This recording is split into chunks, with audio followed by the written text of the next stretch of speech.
Hello and welcome to Byju's IAS. Let's take up the analysis of today's The Hindu newspaper by looking at an editorial from page number 6 that deals with Brexit.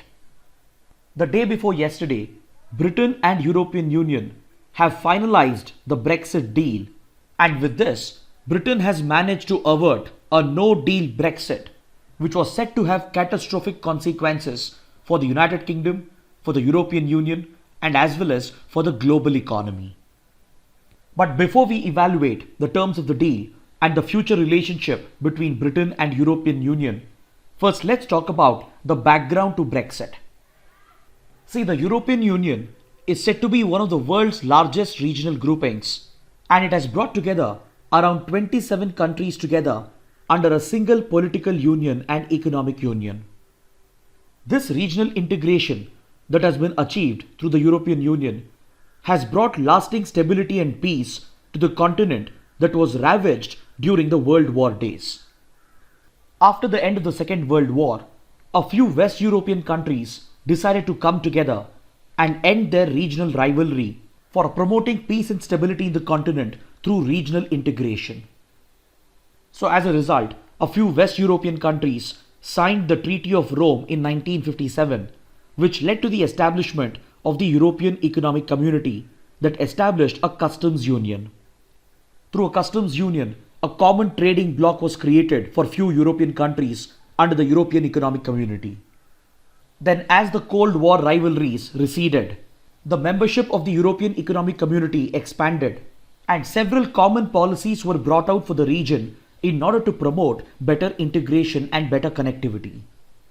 So as a result, in 1985, the Schengen Agreement was signed to establish the Schengen area or the Schengen zone that provided for the abolishing of border controls and immigration restrictions. This enabled the free movement of people between several European countries that were a part of this regional grouping.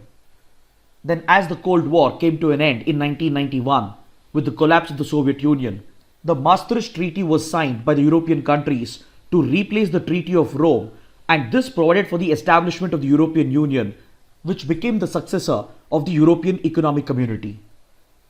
Under the Maastricht Treaty, the European Union was established as a common political and economic union involving several European countries, and in the interest of regional integration, they started coming out with several common policies that would provide for the establishment of a single market, a common customs union, and even a common currency or a common monetary union. As a result of these efforts, in 1999, Euro was introduced as a common currency, and hence the Eurozone was established with 19 members of the European Union adopting the Euro as their national currency. Then by early 2000, integration within the European Union increased even further to cover several sectors and domains, and with expanding membership of the European Union, the Maastricht Treaty was replaced by the Lisbon Treaty of 2007. So through the Maastricht Treaty and the Lisbon Treaty, the European Union provided for true regional integration involving several European nations, and it also led to the establishment of several principal organs of the EU, including the European Council, the Council of Europe, the European Parliament, the European Court of Justice, the European Central Bank, and several other institutions. Under this regional framework, the members of the EU have come out with several common policies that stretches across the domains of foreign policy, national security, immigration, border control, and even with regard to policies related to fisheries, agriculture, telecommunication policy, protection of the environment. And as a result of all these common policies, the European Union managed to achieve true regional integration. Especially the common immigration policy and the relaxed border control measures enabled the free movement of professionals, workers, students, and even businessmen and investors, which led to rapid economic growth in the European Union. The European Union even went on to establish a single market and a common customs union that provided for the free movement of goods and services without any tariff or quota mechanisms. And this removed the need for border screening of goods, and it enabled the smooth flow of goods and services across national borders. So such extensive regional integration under the European Union provided for shared mutual benefits which allowed the members of the European Union to prosper economically, and this led to the establishment of lasting peace and stability in the continent. But however, such regional integration will always come with a price. Because under such a regional arrangement, the member countries would be expected to contribute financially and share their resources with the other members. And they will also have to agree for a compromise with regard to common policies and single market. And every member would be obligated to abide by the common laws and policies. And this basically amounts to a compromise in the nation's political sovereignty and economic sovereignty. And if the members fail to abide by the common laws and policies, then they would be subject to the jurisdiction of the European Court of Justice, and they could even be penalized for their violations. So this compromise in a nation's political and economic sovereignty was always resisted by several sections of the British political landscape who happened to be known as the Eurosceptics. These political parties and individuals who subscribe to the theory of Euroscepticism, they have always doubted the extent of shared mutual benefits as compared to the financial contribution that Britain was making towards the European Union, and hence they were not willing to share the country's resources with the regional grouping, and they were not willing to compromise on the nation's political and economic sovereignty. So this feeling of Euroscepticism led to a strong political movement that demanded for Brexit or for Britain's exit from the European Union. Then as the political pressure increased, finally in 2016, the British government held the Brexit referendum, in which 52% of the British citizens voted for the Leave campaign, whereas 48% of them voted for the Stay campaign. So with this narrow margin, the Brexit referendum went through, thus initiating the process of Britain's exit from the European Union. But as per the Lisbon Treaty of the European Union, if a member country has to formally quit the organization, then the provisions of Article 50 have to be followed. Article 50 provides for the formal exit process that a member country needs to follow, and it provides for a 2-year transition period during which the exiting country in the European Union will have to work out a withdrawal agreement, and they should also work out a post-exit deal that would govern the future relationship between them, and these agreements and deals will have to be approved and ratified by both the European Union, that is the European Council and the European Parliament, and as well as by the national parliament of the country that is exiting the organization. Prior to Brexit, no country has ever quit the European Union, and this made Britain the first country to initiate the formal exit process under Article 50 of the Lisbon Treaty. But the withdrawal process of Britain from the European Union was delayed for several years due to the confusion and lack of clarity surrounding the complex negotiations between Britain and the European Union. During this transition period, the British society and British politics became heavily polarized with regard to the terms and provisions of the withdrawal agreement, and as well as with regard to the terms of the exit deal that would govern the future of the relationship between Britain and the EU. Finally, after numerous twists and turns, and after the fall of several British governments over this issue, a withdrawal agreement was finalized last year in 2019. And with the approval of this withdrawal agreement by the European Union and by the British Parliament, Britain formally exited the organization in January 2020. This makes Britain the first and the only country to have formally quit the EU. And since then, it entered another 11-month transition period, which ends on the 31st of December 2020, during which Britain continued to remain a part of the European single market and the European Customs Union.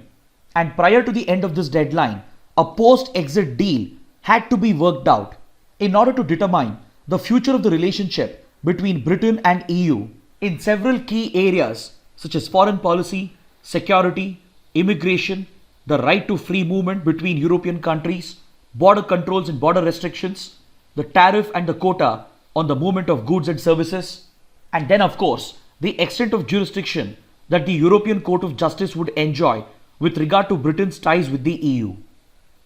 See, to begin with, Britain was never a part of the Eurozone. It had never adopted the euro as its official currency. So since Britain was never a part of the monetary union, it had always enjoyed autonomy in its monetary policy. But however, the Eurosceptics had always felt that Britain had compromised on its political autonomy and economic autonomy by being a part of the single European market and the common customs union, and by adopting its common policies related to foreign policy, security, immigration, border controls, etc. So essentially, the entire Brexit process has always been about the question of Britain's autonomy in several key areas of decision making and governance. So as a result, over the last 4 years, that is after the Brexit referendum process, the British Parliament, British politics and the British society was divided and heavily polarized with regard to these negotiations between Britain and the EU concerning the withdrawal agreement and the post-exit deal. After several years of struggle, the withdrawal agreement was finalized and Britain formally quit the EU in January 2020. But however, the post-exit deal had to be worked out in order to prevent a major disruption of the regional economy and the global economy once the transition period expires on the 31st of December 2020.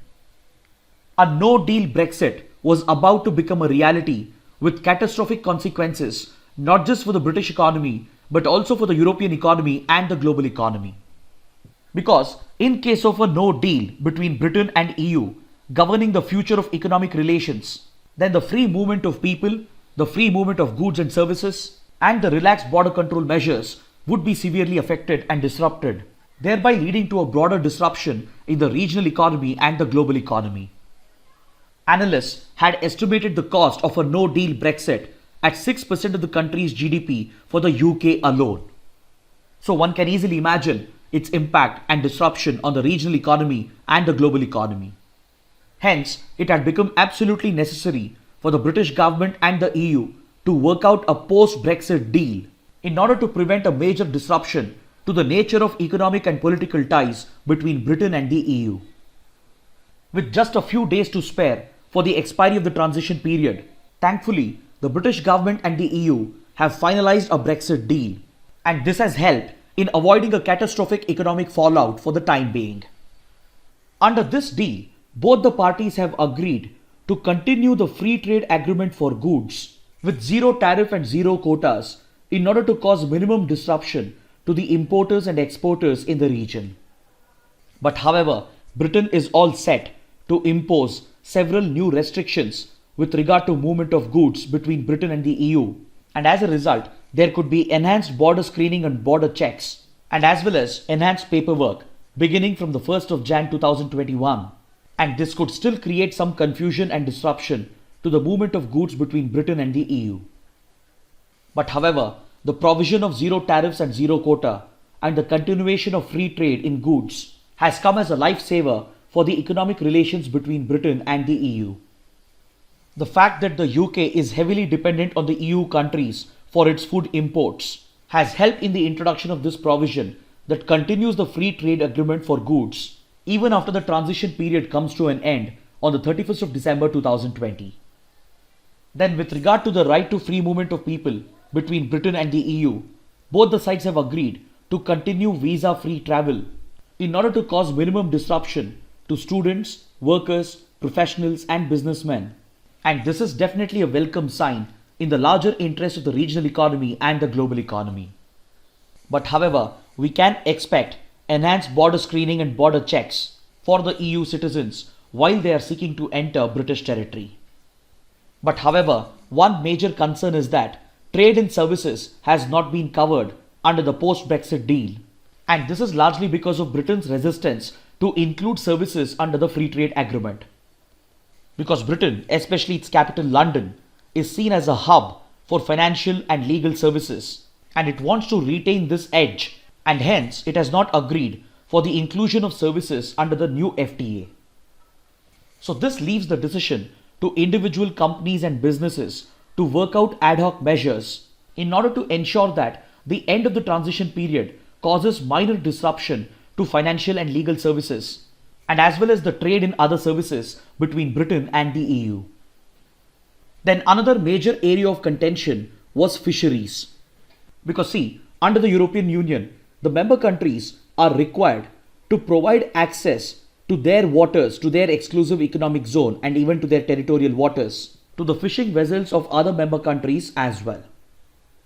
Basically, under the EU, fisheries are a shared resource amongst the member countries, And even though fisheries was a very small part of the EU's trade, it had turned into a very emotive subject in Britain because of the excessive politicization of the subject on the grounds of the country's food security and national sovereignty.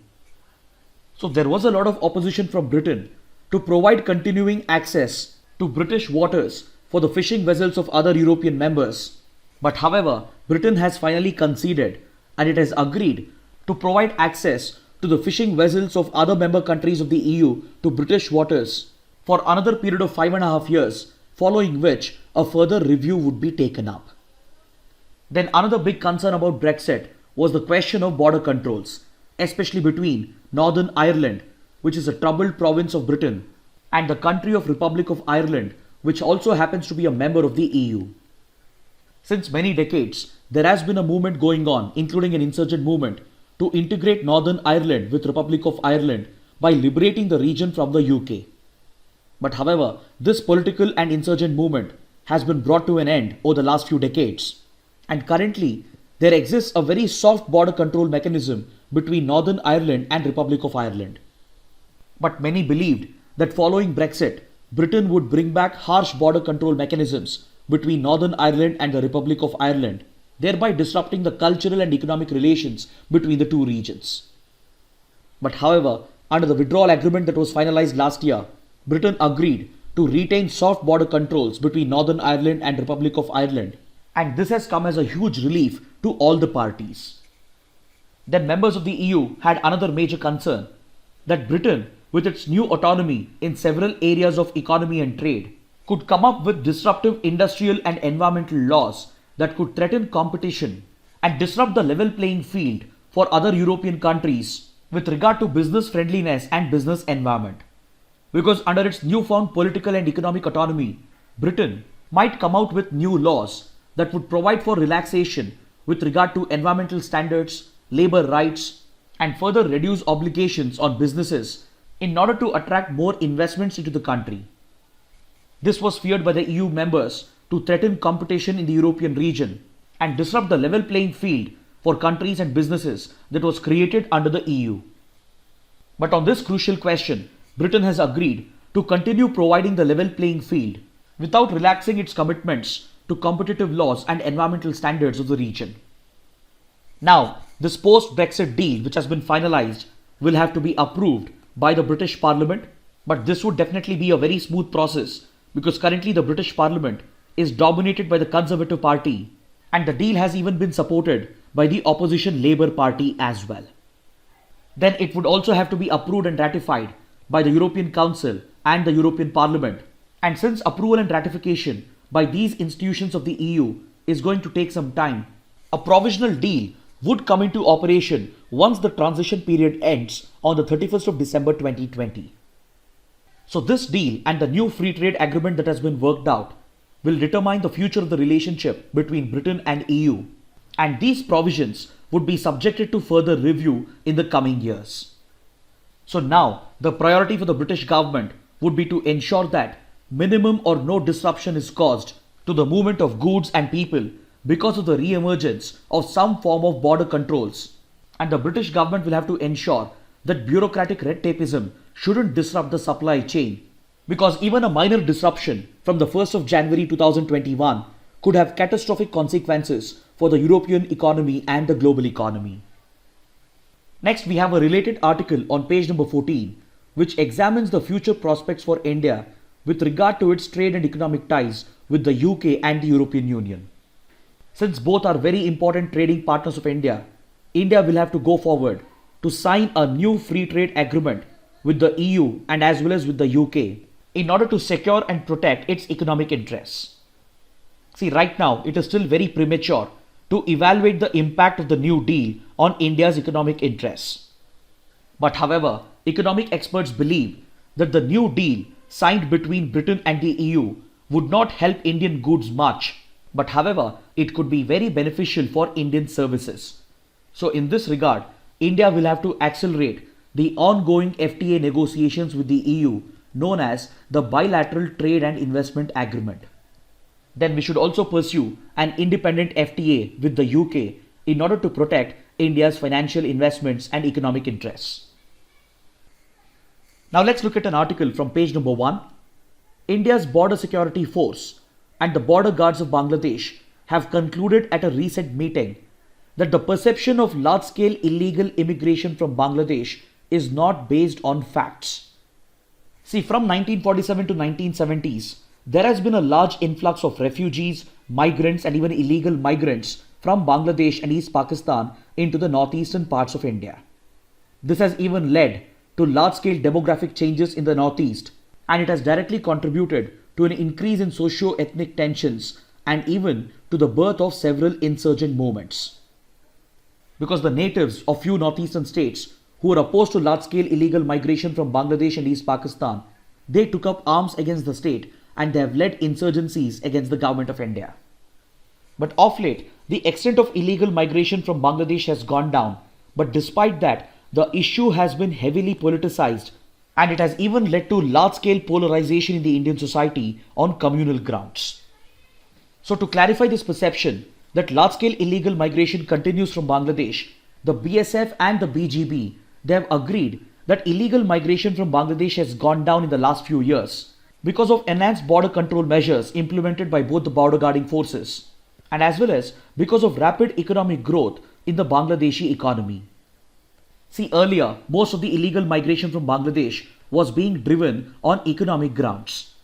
People were trying to illegally cross over the border in search of better livelihood opportunities. But today, since Bangladesh has progressed socio-economically, the extent of illegal migration from Bangladesh has subsequently gone down.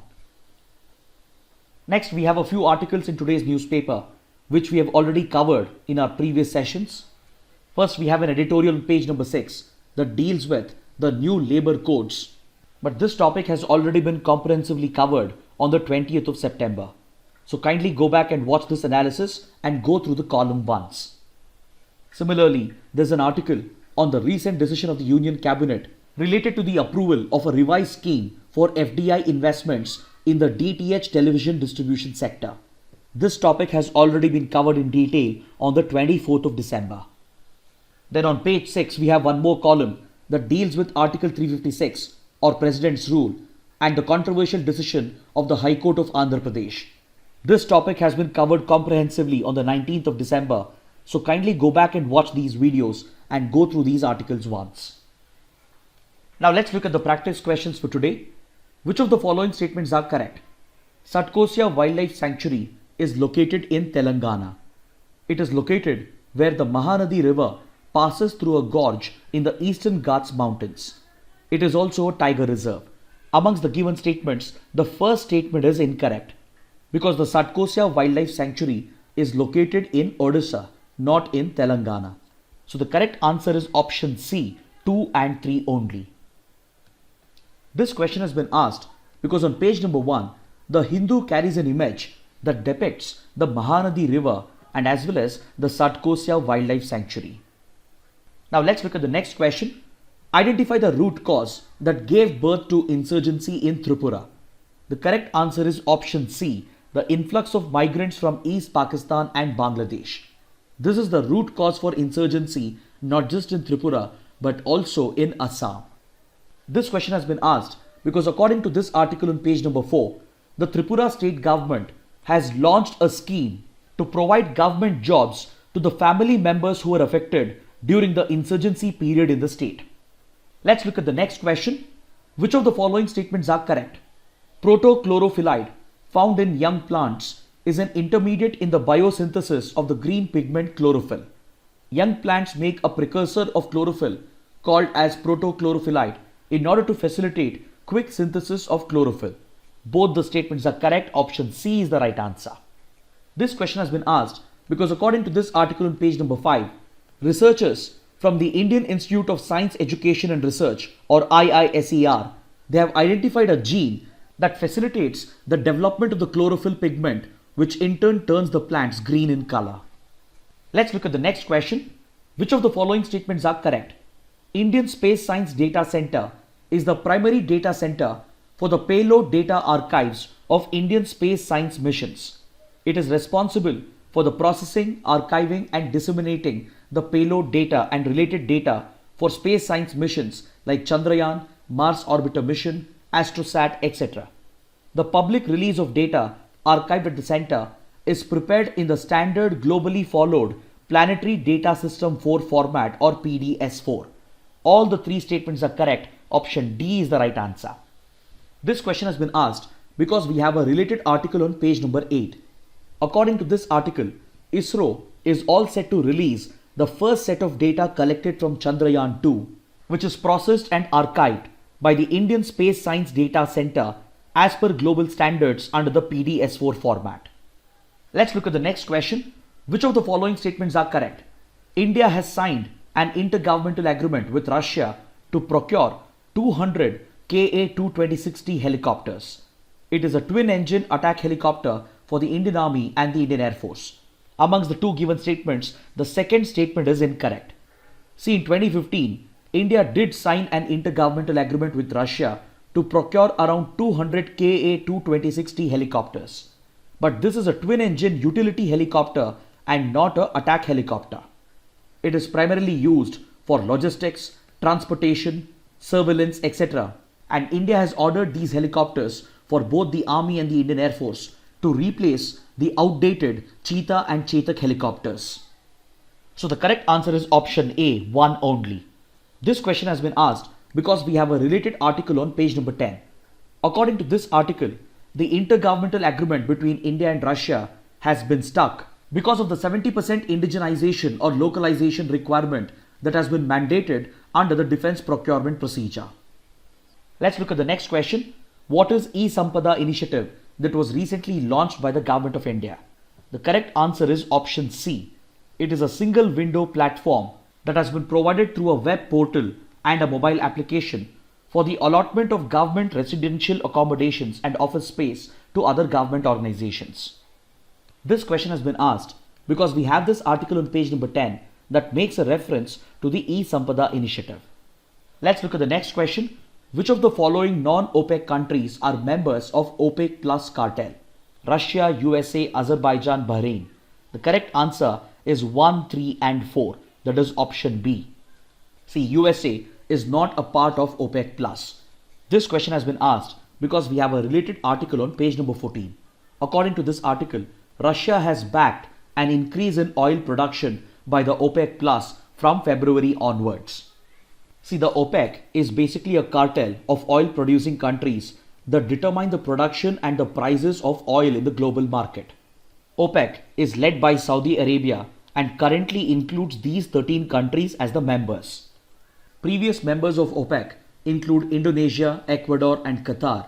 And these 13 existing members of OPEC have come together with a few other petroleum producing nations to form OPEC Plus under the leadership of Russia.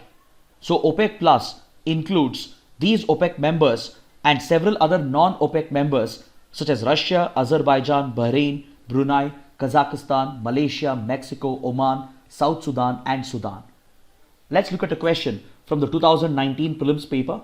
Which one of the following is not a sub-index of the World Bank's Ease of Doing Business Index? See, the Ease of Doing Business Index that is brought out by the World Bank has a list of 10 sub-indicators.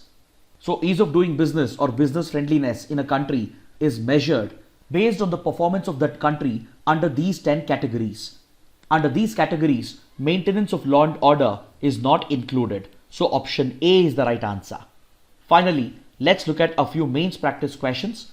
The first question, Britain has averted a no-deal Brexit, which would have been catastrophic for all. Evaluate. The second question, the complications surrounding Brexit had placed the global economy on tenterhooks over the last 4 years. Discuss. Kindly write an answer to these questions and post your answers in the comment section below. So this concludes our discussion for the day. Thanks for watching.